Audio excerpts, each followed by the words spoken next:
Hello বন্ধুরা, কেমন আছো? আশা করি সকলেই ভালো আছো। আমি তোমাদের প্রিয় আপু আবারও চলে আসলাম নতুন একটি গল্প নিয়ে। গল্পটি শেষ পর্যন্ত শুনলে তোমাদের দাঁড়িয়ে যাবে। ছেলেটির নাম রবি, বয়স 18। উচ্চ মাধ্যমিক পরীক্ষায় ফার্স্ট ক্লাস পেয়ে সদ্য কলেজে ভর্তি হয়েছে সে। বাবা মায়ের আদরের একমাত্র সন্তান রবি। রবির বাবা বিদেশে মানে দুবাই থাকে, আর মা এই দেশে মানে বাড়ির গৃহিণী। রবি যেই এলাকায় থাকে সেটি শান্তিনিবাস আবাসিক এলাকা। এই আবাসিকে প্রতিটি বাড়ি ডুপ্লেক্স। আর রবি তার মাকে নিয়ে শান্তিনিবাস আবাসিকের শেষ ব্লক ইতে থাকে। এই ব্লগে শুধু দুটো বাড়ি, একটা রবিদের আরেকটা সাকিবদের। সাকিব হলো রবির বড় ভাই। রবি ও সাকিবদের বাড়ি পাশাপাশি। রবিদের পরিবারের সাথে সাকিবদের পরিবার বেশ ঘনিষ্ঠ সম্পর্ক। দুই পরিবারের কেউ কাউকে না চিনলেও এত বছর পাশাপাশি থাকায় সম্পর্কটা সুগভীর হয়ে উঠল। রবির সাথে ভালো সম্পর্ক সাকিবের। সাকিব বিদেশে থাকে, ওমানে। সাকিব বিবাহিত। সাকিবের বিবির নাম সুইটি। সাকিব ও সুইটির এক সন্তান, নাম তাসিম। তো অল্প বয়সে রবি বুঝে গিয়েছিল ছেলে আর মেয়ের মধ্যে প্রেম হয়। আস্তে আস্তে স্বল্পবাসনা নারীদের প্রতি ভয়ঙ্কর টান অনুভূত হতে লাগল রবির। অ্যানুয়াল ফাংশনের জন্য আজ কলেজ বন্ধ, তাই রবি দেরিতে ঘুম থেকে উঠে ফ্রেশ হয়ে বাড়িতে কাউকে দেখতে না পেয়ে বুঝতে পারল তার মা বাড়িতে নেই, তার মানে কাকিদের বাড়িতে।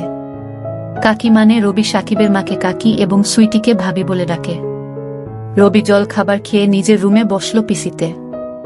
রবি জানে তার মা কাকিদের বাড়ি গেলে দুপুরের আগে আসে না, তাই নিশ্চিন্ত মনে রবি পিসিতে ভিডিও দেখছে আর আরিয়া ব্যাংকসকে পরিমণি ভেবে নিজেকে তৃপ্ত করছে। এমন সময় কাকির কল। কলটা রিসিভ করতে কাকি বলে উঠল, বাপ তুই কি ফ্রি আছিস? রবি, কাকি, কেন বলতো? কাকি, না তোর মা বলছিল তোর নাকি আজ কলেজ বন্ধ আর তোর ভাবি ছোট ছেলেকে নিয়ে একলা ব্যাংকে যাবে, আর তুই তো জানিস আজকাল রাস্তাঘাটে যা অবস্থা, তাই তোর ভাবিকে একলা পাঠাতে ভয় লাগছে। তুই যদি সঙ্গে থাকিস তাহলে আমি একটু ভরসা পাব। তুই যাবি বাপ? রবি, হ্যাঁ যাব কাকি বলে রবির মনটা খুশিতে বাকবাকম করতে লাগল। এমন সুযোগ কচিত আসে। সুইটি যেমন সুন্দর তেমনি ফিগার দেখলে বম্বের নায়িকাদের মুখ ভেসে ওঠে। এমন জিনিস রেখে সাকিবের কেন যে মরিচিকার পেছনে ঘুরে মরছে তা রবির বোধগম্য হয় না। সুযোগ মিলতেই সে ঝটপট রেডি হয়ে গেল। নিচে নেমে দেখে সুইটি রিক্সা নিয়ে তার বাসায় হাজির। আজ সুইটি সেলোয়ার কামিজ পরে এসেছে। সুইটিকে দেখে রবির পারিবারিক গল্পগুলো মনে পড়ে গেল। রবির কেন জানি মনে হলো সুইটি সাকিবকে ছাড়া খুব কষ্টে রাত কাটায়। দেবর ভাবির কাহিনী স্মরণ করতে সে বুঝতে পেরেছে সুইটির মনের দরজায় নক করলে সে স্বর্গের দরজা খুলে যেতে পারে। তাই সে তককে তককে থাকল সুযোগের। এমন সময় সুইটির গলার স্বর পেয়ে রবির হুঁশ ফিরল। সুইটি বলল, আরে রবি, কি ভাবছ? তাড়াতাড়ি উঠে এসো। ভীষণ রোদ। রবি, উঠছি বলতে সুইটি তাসিনকে কোলে নিল। রবি রিক্সায় চড়তে তিনজনে চাপাচাপি হয়ে গেল। সুইটি বলল, যা রোদ পড়েছে, হুডটা তুলে দাও। রবি, রবি, ওকে ভাবি বলে রবি আরো খুশি হয়ে উঠে ঝটাপট হুডটা তুলে দিতেই সুইটির প্রায় লেপ্টে গেল। রবির ভেতর তোলপাড় শুরু হয়ে গেল। সুইটি তাসিনকে কোলে নিয়ে বসে আছে, আর রবি আর চোখে সুইটির ভেজা সেলোয়ার কামিজের সব দেখে নিল। এই সুযোগ। তাই রবি নানান ছুতোয় ঠাট্টা ইয়ার্কির ছলে খুব কায়দা করে বাম হাতটা নিয়ে গেল সুইটির বাম দিকে। রবি বাম হাতটা এমনভাবে রাখল যাতে রিক্সার ঝাঁকুনিতে আপনাতেই সুইটির সাথে বাড়ি খাই। রিক্সার ঝাঁকুনিতে রবি দু একবার হাতের নাগাল পেতে পেতে হাতছাড়া করে ফেলল। তাই মনটা খারাপ হয়ে রবি আরও সাহস বাড়িয়ে দিল যতটা পারা যায়। হঠাৎ ব্যাংকের সামনে এসে রিক্সাটা থেমে গেল বেরশিকের মতো। সুইটি তাসিনকে নিয়ে যেতে রবিও কিছুটা হতাশ হয়ে পিছু পিছু গেল। ব্যাংকের কাজ শেষ করে আবারও রিক্সাতে উঠেই রবি প্রিপারেশন নিল, এইবার যেভাবেই হোক ভালোভাবে হাতের সুখ করতে হবে। রিক্সা কিছু দূর যাবার পর রবি আবারও কায়দা করে বাম হাতটা এগিয়ে দিল। তখন সুইটি চোখ রাঙিয়ে তাকালো। রবি ভ্যাবাচ্চাকা খেয়ে গেছে। সুইটি বলল, জয়, তোমাকে আমি অনেক ভালো ছেলে মনে করতাম। হাত সরাও, তা না হলে চর খাবে। রবি সুইটির ধমক খেয়ে ভয় পেয়ে হাত সরিয়ে নিয়ে জড়সড় হয়ে বসে আছে। এতটা দুঃসাহস দেখানো মনে হয় ঠিক হয়নি। সুইটি যদি বাসায় বলে দেয় সর্বনাশ হয়ে যাবে ভাবতেই কলিজা শুকিয়ে গেল। সারাটা পথ রবি চুপসে বসে রইল। রিক্সা কাকিদের বাড়ির সামনে থামতেই রবি সুইটির সাথে কোনো কথা না বলেই দৌড়ে নিজের বাড়ি পালালো। বাড়িতে ঢোকার পর থেকে রবির খুব অশান্তি লাগছিল, সাথে ভয়ও হচ্ছিল। এই বুঝি মা ডেকে বকা দিবে। দিনটা কাটলো টেনশনে টেনশনে।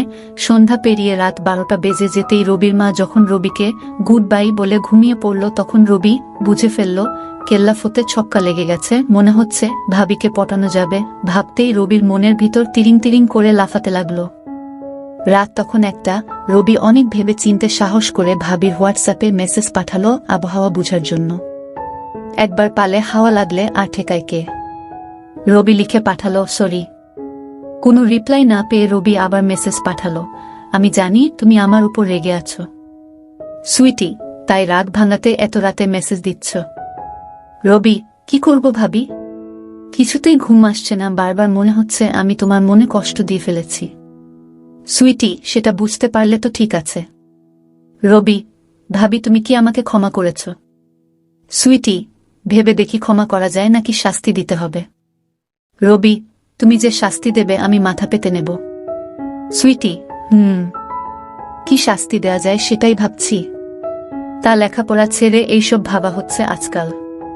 কালই তোমার কাকি আর আমার আন্টিকে বলতে হবে। রবি, প্লিজ ভাবি মাকে বলো না, তাহলে আমার আর আস্ত থাকবে না। আর কাকিকে বললে আমি কারো কাছে আর মুখ দেখাতে পারবো না। সুইটি, কাজটা কি ভালো করেছ রবি, আমি খুবই সরি। সুইটি, ওকে আর এত সরি বলতে হবে না বারবার। কলেজে একটা গার্লফ্রেন্ড জুটিয়ে নাও, দেখবে সব ঠিক হয়ে যাবে। নাকি এর মধ্যে জুটিয়ে নিয়েছ? রবি, কি যে বলো না ভাবি। সুইটি, কেন, খারাপ কি বললাম? কাউকে মনে ধরেননি রবি, যাকে মনে ধরেছে সে তো মনে ঠাঁই দেবে না, জানা হয়ে গেছে। সুইটি, তাকে বুঝিয়ে বলো তোমার মনের কথা। রবি, সাহসে কুলোয় না। সুইটি, তুমি কি পাগল? পুরুষ মানুষ এত ভীতু হলে কি চলে? রবি, তাকে তো সাহস করে ট্রাই করলাম কিন্তু ফল পেলাম উল্টো। সুইটি, তুমি কি বলছো বুঝতে পারছো? রবি, তুমি কি আমাকে ছোট বাচ্চা মনে করো? তুমি জানো আমি কি চাই? সুইটি, বড় হয়েছে কিছুটা বুঝছি। তা কি চাও রবি? আরো বুঝতে চাই, ভালোবাসা চাই। সুইটি, আন্টিকে কালই বলতে হবে আপনাদের ছেলে বড় হয়ে গেছে, এবার একটা সুন্দরী মেয়ে খুঁজে বিয়ে দিয়ে দিন। রবি, সাথে এইটাও বলিও এক সুন্দরী রূপে যে দিওয়ানা হয়ে আছি। সুইটি, আচ্ছা বলবো। তা সেই মানুষটাকে? রবি, চোখে আঙ্গুল তুলে যদি দেখিয়ে দিতে হয় তাহলে কি হবে? তুমি নিজেই খুঁজে নাও।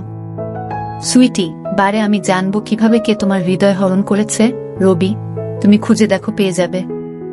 সুইটি, আচ্ছা চেষ্টা করে দেখি। এখন ঘুমাও, অনেক রাত হয়েছে, সকালে কলেজ আছে না? রবি, হ্যাঁ আছে। সুইটি, তাহলে ঘুমাও, গুড নাইট।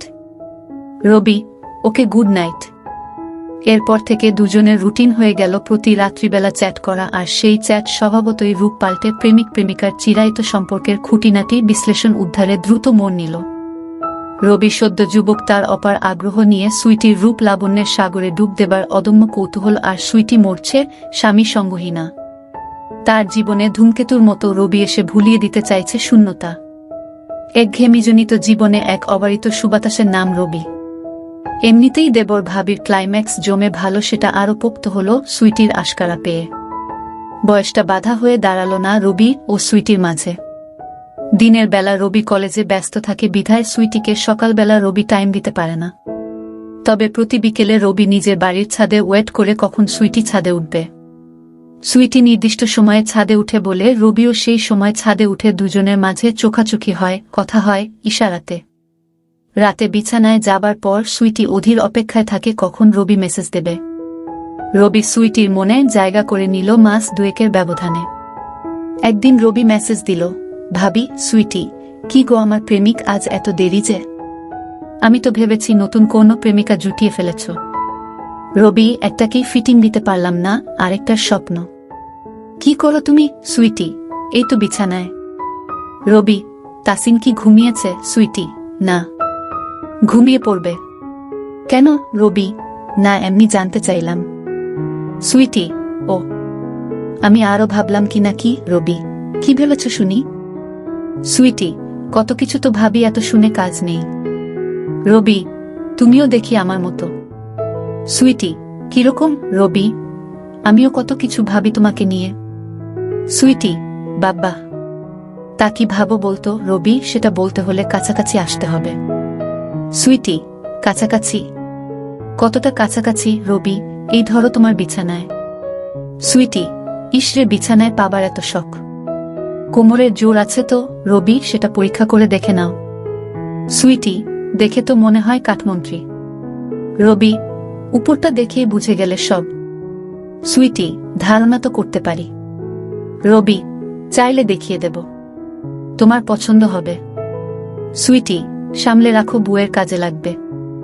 রবি, বুয়ের কাজেই তো লাগাতে চাইছি, শুধু শুধু রোজ রোজ নষ্ট হচ্ছে। সুইটি, কি নষ্ট হচ্ছে রবি? তোমার সম্পদ। সুইটি, অসভ্য। আমার সম্পদ হলো কিভাবে রবি? তুমি গ্রহণ করলেই তো তোমার সম্পদ। সুইটি, তুমি আস্ত একটা ইচড়ে পাকা। রবি, না, এখনো পাকিনি, তোমার পানি খাওয়ার পর পাকব। সুইটি, দাঁড়াও, পাকাচ্ছি তোমাকে। রবি, কবে? সুইটি, তোমার ভাই ফোন দিলে সব বলবো তাকে, তখন এমনিতেই পেকে যাবে। রবি, হ্যাঁ বলিও। সাকিব ভাইও বুঝবে তোমার শূন্যতা পূরণের চেষ্টা করছি। সুইটি, কিসের শূন্যতা রবি? ভেতরে বাহিরে, উপরে নিচে? সুইটি, সেটা কিরকম রবি? উপরেরটা ভালোবাসা দিয়ে আর নিচেরটার জন্য আলাদা অস্ত্র আছে। সুইটি, তোমার ভাই যদি জানতে পারে যে অস্ত্র দিয়ে তার বউকে ঘায়েল করার চেষ্টা করছে, তাহলে সেটা কেটে ফেলবে। রবি, কাটলে কাটুক, শুধু তুমি সেটা যত্ন করে রেখে দিও জায়গা মতো। সুইটি, রাখার মতো জিনিস হলে, আর ফেলে দেবার মতো না হলে ভেবে দেখব। রবি, আর সাকিব ভাই কি ওখানে বসে বুড়ো আঙ্গুল খাচ্ছে নাকি? সুইটি, মানে রবি, ভাবি তুমিও না কিছু বুঝো না, সব কি ভেঙে বলতে হয়? সুইটি, আরে কি বলছো, তার আগামাথা কিছুই তো বুঝি না। রবি, মিডল ইস্ট দেশের মতো জায়গায় যেখানে সুন্দরী সুন্দরী মেয়ে সহজলভ্য, সেখানে সাকিব ভাই কি বসে বসে মশা মারে নাকি? সুইটি, কি যা তা বলছো, তোমার ভাই এমন না, আমি চিনি তাকে। রবি, ভাবি জানি সাকিব ভাই এমন না, কিন্তু চামড়ার স্বাদ পাওয়া মানুষ কি আর তাছাড়া থাকতে পারবে বলো? এই চাহিদার কাছে কত মুনিশি সামলাতে পারল না, আর তুমি ভাইয়াকে? সুইটি, তুমি আমাকে পটানোর জন্য তোমার ভাইয়ের বদনাম করছো। রবি, ভাবি তুমি যেমন ভাবছো বিষয়টা তেমন না, আমি শুধু বাস্তবতাটা তোমাকে বলছি, তুমি নিজেকে নিজে প্রশ্ন করে উত্তর খুঁজে নিও। তুমি কি ভাবো হাতের নাগালে পরীর মতো সাদা মেয়েরা পেয়েও সাকিব ভাই ফিরেও তাকাবে না, বসে বসে মশা মারবে? সুইটি, কি জানি বাবা, তোমাদের পুরুষ মানুষদের বোঝা বড় কঠিন, বাদ দাও তো। রবি এই 2 মাসে সুইটিকে পুরো নিজের করে নিল। রবির এলেম আছে, বিধর্মী সুন্দরী এক বাচ্চার মাকে কিভাবে পটিয়ে নিল, একেই বলে পুরুষ মানুষ। আর সুইটির মতো এমন কাউকে কে নাই বা পটাতে চাইবে? রবি, ওকে কল দি। সুইটি, না না। রবি, কেন? সুইটি, তোমার কাকি এখনো জাগা। রবি, ওহ, তোমার সাথে কথা বলতে খুব ইচ্ছে করছে। সুইটি, তোমার তো কত কিছু ইচ্ছে করে, তার সব কি আর মেটাতে পারবো? রবি, কেন পারবে না? ইশারাই কাফি। সুইটি, তুমি সারাক্ষণ এসব চিন্তা করো। রবি, কি করব? তুমি তো আমার চিন্তা চেতনায় সবসময় বিরাজ করো, তোমাকে ছাড়া আর কাউকে ভাবি না। সুইটি, লাল টুকটুকে একটা বউ পেলে সব ভুলে যাবে। রবি, তুমি আমার লাল টুকটুকে বউ, উপরে সাদা ভেতরে লাল। সুইটি, তুমি দিন দিন ভীষণ পাজি হয়ে যাচ্ছ। রবি, যা সত্যি তাই বললাম। সুইটি, হয়েছে হয়েছে, এখন ঘুমাও। রবি, ঘুম আসলে ঘুমিয়ে যাব, তোমাকে বলতে হবে না। সুইটি, তুমি আমাকে এত পাগল বানাও কেন? খুব লোভ হয়। রবি, আমি তোমার জন্য পাগল, তাই কাল বিকেলে ছাদ দিয়ে তোমাদের রুমে আসব। সুইটি, এই না না। রবি, না কেন? সুইটি, কেউ দেখলে কি হবে ভেবেছ? রবি, দূর কেউ দেখবে না, তুমি শুধু ছাদের দরজা খোলা রেখো, আর কাকি তাসিনকে নিয়ে নিচে এলে একটা মিস কল দিও, আমি চলে আসব। আর কাকি তো সিঁড়ি বেয়ে উপরে উঠতে পারে না, তুমি ফালতু চিন্তা করো না, আমি ঠিক সামলে নেব। সুইটি, আমার ভয় করে। রবি, কিসের ভয়? সুইটি, তোমার কাকি জানলে সর্বনাশ হয়ে যাবে। আমার সংসারের কি হবে ভেবেছ? তোমরা পুরুষ মানুষ, তোমাদের তো 7 গুণ মাফ। আমরা মেয়েদের কত কিছু হিসেব করে চলতে হয়। একবার দাগ লাগলে মরা ছাড়া গতি নেই। রবি, দূর ভাবি, তুমি অযথাই ভাবছ। সুইটি, এখন ঘুমাও, কত রাত হয়েছে খেয়াল করেছ? সকালে তাসিনের স্কুল আছে, আমারও ঘুম পাচ্ছে। রবি, ওকে, মনে থাকে যেন কাল দুপুরে। সুইটি, তুমি কি সত্যি সত্যি আসবে? রবি, কেন? তুমি চাও না? সুইটি, ভয় হচ্ছে। রবি, ভয়কে কাবু করাই আমার কাজ। কাল তোমাকেও আমার করব। সুইটি, দেখা যাবে। Rabi, good night. Sweety, good night. পরের দিন সকালবেলা রবি তাড়াতাড়ি ঘুম থেকে উঠে ফ্রেশ হয়ে গেল। ফ্রেশ হয়ে কলেজে চলে গেল। আজ রবির মনটা আনচান করছিল, তাই ক্লাস বাদ দিয়ে তাড়াতাড়ি বাড়ি এসে মধ্যভোজন করে ছাদে চলে গেল। ছাদে উঠে আম গাছের ডাল বেয়ে সাকিবদের বাড়ি চলে গেল। সুইটির কোনো কল না পেয়ে রবি মেসেজ পাঠালো, কোথায় তুমি? সুইটি, কেন? বাসায়। আর কোথায় থাকবো রবি, বাসায় যে আছো তা জানি, কিন্তু তোমার তো কল দেওয়ার কথা। আমি এসে বসে আছি। সুইটি, কি বলছো? তুমি সত্যি চলে এসেছ? রবি, পথ ক্লিয়ার থাকলে মিস কল দাও, তাহলে বুঝবে সত্যি না মিথ্যা। সুইটি, যা, আমি তো ভেবেছি তুমি ঠাট্টা করছো। রবি, তাড়াতাড়ি মিস কল দাও, আমি এই গরমে রোদে বসে আছি। সুইটি, মিস কল দিতে পারি এক শর্তে। রবি, তোমার সব শর্ত মাথা পেতে নেব। বলো কি? সুইটি, বাড়াবাড়ি করতে পারবে না। রবি, ওকে মহারানী। দেখতে তো দেবে নাকি সেখানেও সংবিধিবদ্ধ সতর্কীকরণ আছে? সুইটি, যদি তুমি দেখাও। রবি, আমি তো দেখাতেই এসেছি, পছন্দ না হলে দূর দূর করে তাড়িয়ে দিও। সুইটি, বাবা, তার মানে তুমি শিওর আমার পছন্দ হবেই? রবি, আমি শিওর। তাড়াতাড়ি মিস কল দাও। সুইটি, ওকে। এই দেখে রবি সুইটির কলের জন্য ছাদে ওয়েট করতে লাগলো। কয়েক মিনিট পর সুইটির মিস কল পেতে রবি বুঝতে পারল পথ ক্লিয়ার, তার মানে সে যেতে পারবে। রবি এদিক ওদিক তাকিয়ে আশেপাশের ছাদে কাউকে দেখতে না পেয়ে এমবাপ্পের মতো দৌড়ে সুইটির বাড়িতে ঢুকে পড়ল। সিঁড়ি দিয়ে নিচে নামতেই রবির চোখ ছানাবড়া হয়ে গেল। সুইটি দোতলায় কোমর বেঁকিয়ে দাঁড়িয়েছিল, আর তার পরনে ছিল কালো ম্যাক্সি। সুইটি হাত দিয়ে ইশারা করতে রবি সুইটির কাছে চলে এলো। সুইটি রবির হাত ধরে ড্রয়িং রুমে চলে গেল।